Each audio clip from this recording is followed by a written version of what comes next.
Now on KIRO 7 News at 5, breaking news, 24 hours and still no answers from police after 3 sisters were found dead near a campground near Leavenworth. We're live as a manhunt for their father ramps up. I have a little girl myself, so that's, it's shocking.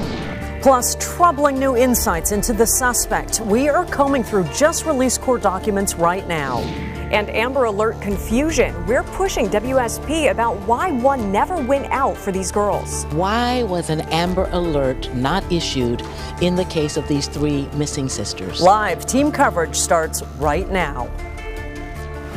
And a truly heartbreaking end to a search for 3 sisters from Wenatchee. 9-year-old Paityn Decker, 8-year-old Evelyn Decker, and 5-year-old Olivia Decker have been found dead.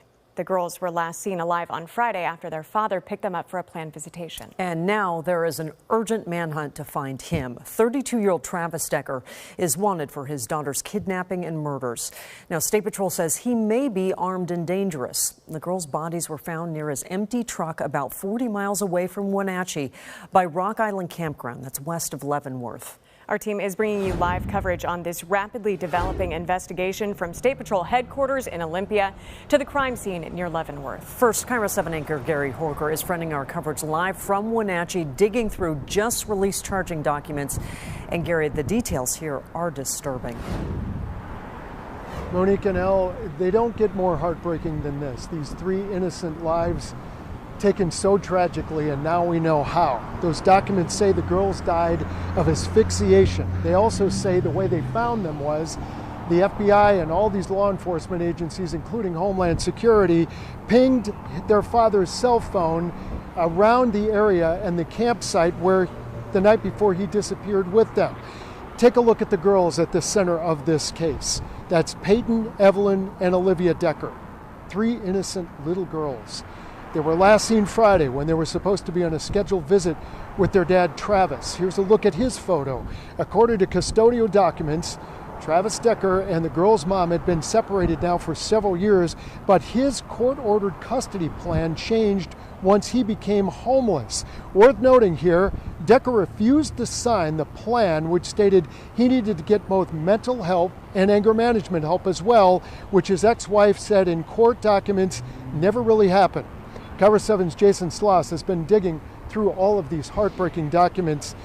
Jason, this is a heartbreaking end to the search, and you just talked to the mom yesterday exclusively. Yes, and the mom was optimistic that this would have a much different ending. Just horrific deaths for these 3 little girls during what was supposed to be a relatively quick visit with their father. Now, the girls were found about 45 minutes down this road near a campground, and now an all-out search for their father. A heartbreaking end to the search for 3 little girls, 9-year-old Paityn, 8-year-old Evelyn, and 5-year-old Olivia Decker, found dead near the Rock Island Campground near Leavenworth. Now, a manhunt for the sisters' father, 32-year-old Travis Decker. Friday evening, Decker went to his ex-wife's home in Wenatchee to pick up the girls for a planned 3-hour parental visit. But they never returned. Wenatchee police issued an endangered missing person alert. Decker is homeless, and for 3 days, authorities searched campgrounds and motels while on the lookout for Decker's white GMC truck. Just before 4 Monday afternoon, a Chelan County Sheriff's deputy spotted the father's unoccupied truck near a campground off Icicle Road. The bodies of the 3 girls were then found nearby down an embankment, but no sign of Decker. According to Chelan County court documents, the likely cause of the girls' deaths was asphyxiation. I don't know, I have a little girl myself, so that's, it's shocking. Visitors hoping to hike a nearby trail were turned away at a roadblock as a large-scale search is carried out. I'm sorry for the family and for the mother. That's devastating. I absolutely cannot imagine. Now, if anyone sees Decker, they are urged not to make contact, but call 911 right away. We were expecting a news conference today with the Chelan County Sheriff's Office. That did not happen. There is a GoFundMe account set up in the girls' names. We'll have more about that on our website. Live in Leavenworth, Jason Sloss, KIRO 7 News. Incredibly difficult information to even process and report. Thank you, Jason. Since we learned the sisters have died, we have been asking very tough questions, specifically to the Washington State Patrol, because in this state, the federal government gives the overall criteria for an Amber Alert, but only the State Patrol can actually issue an Amber Alert itself. So everybody passing by here with heavy hearts is wondering and second guessing the State Patrol. A natural question: why was the State Patrol not issuing an Amber Alert? KIRO 7's Deborah Horn is live for us in Olympia.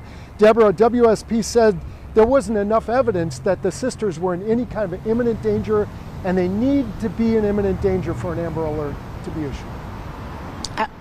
Absolutely, Gary. That is one of the criteria set out for an Amber Alert. But as you say, now those sisters are dead. And so we came here to Olympia to ask whether anyone at WSP believes they made a mistake.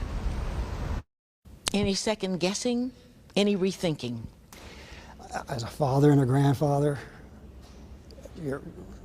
when your heart is so broken by someone lost, there's always going to be questions. What could we have done? What should we have done? Those are just some of the questions the Washington State Patrol is facing after the worst news possible about the 3 missing sisters, that all 3 are dead. Their troubled father still missing. This after WSP issued a missing and endangered persons alert, but not the more urgent Amber Alert. Should the criteria be changed, be broadened?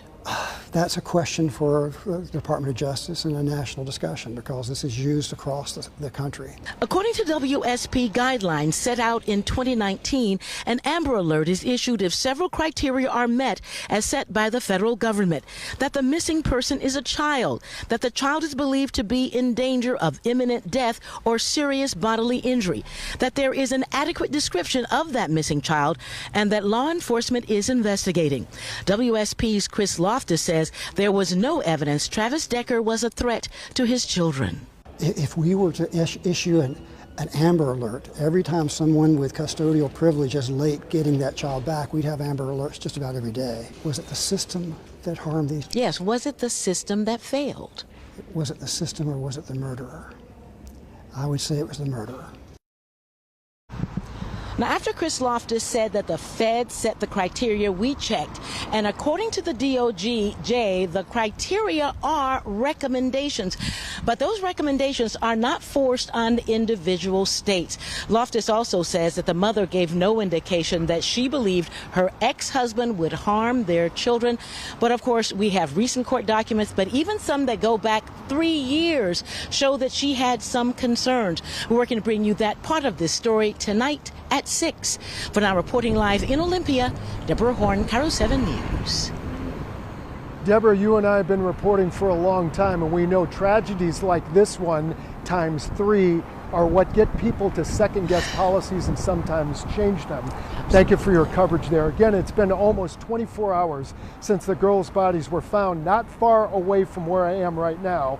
And we have been pushing the State Patrol for answers. Debbie Horn has been asking them sharp questions, and they're still telling us the policy dictated what they did.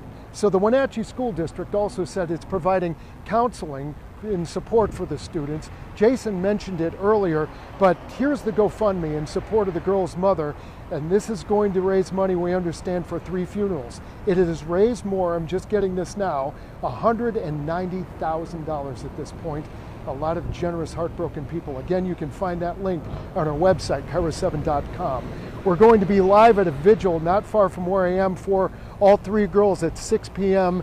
There are a lot of people with heartbroken hearts here. They want to go anywhere that they can join hands, maybe light a candle and say a prayer. That's going to be at Wenatchee's Memorial Park, just within eyeshot of where I am. We're going to cover that live for you, but for now we're going to send it back to you live from Wenatchee in the studio. And in situations like this, that community support is it's unparalleled. It's the only thing that'll get them through. Gary, sure. Thank you. Now, we did some digging. We found out a large number of child kidnapping cases are committed by family members. So according to the National Center for Missing and Exploited Children, around 200,000 of the 260,000 children abducted each year are taken by a parent or other family member. In 2023, 59% of all Amber Alerts that were issued were for family abduction cases. Now, we have been covering this story from the start. You can find everything leading up to these tragic developments on KIRO7.com. We'll have a preview of that vigil at 5:30.